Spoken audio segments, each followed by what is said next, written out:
সচরাচর বীজ থেকে পাওয়া আম গাছের মান ভালো হয় না তেমন, কিন্তু কলম তৈরিতে ঝামেলার পাশাপাশি থাকে বাড়তি খরচের ঝামেলা। এর সমাধান কিভাবে করা যায় সেই ভেবে শুরু হয় গবেষণার কাজে বিজ্ঞানীরা বেছে নেন পাহাড়ি আম রাঙ্গুয়াইচি। এই জাতের আমের বীজ একাধিক খণ্ডে বিভক্ত। 4 বছর কাজের পর আসে সাফল্য।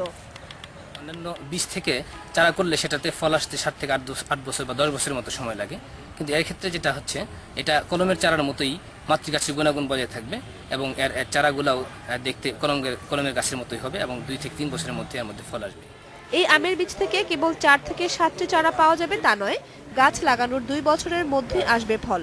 আর উৎপাদিত ফলের স্বাদ ও মান থাকবে মা গাছের মতোই। এই জাতকে আরো ব্যাপক আকারে কৃষকদের মাঝে ছড়িয়ে দিতে এবং তাদের অর্থনৈতিক তথা পুষ্টির অভাব পূরণ করতে, এবং আমরা আশা করি এই জাত অচিরেই কৃষকদের মাঝে আরো ব্যাপক আকারে ছড়ায় পড়বে।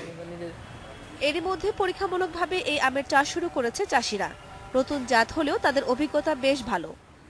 পাহাড়ি আমটা যেমন যে পরিমাণে ধরে, তো অন্য তুলনায় প্রচুর ধরে, কিন্তু এই গাছের আম যতই ঝড় বৃষ্টি হোক কিন্তু ঝড়ে কম।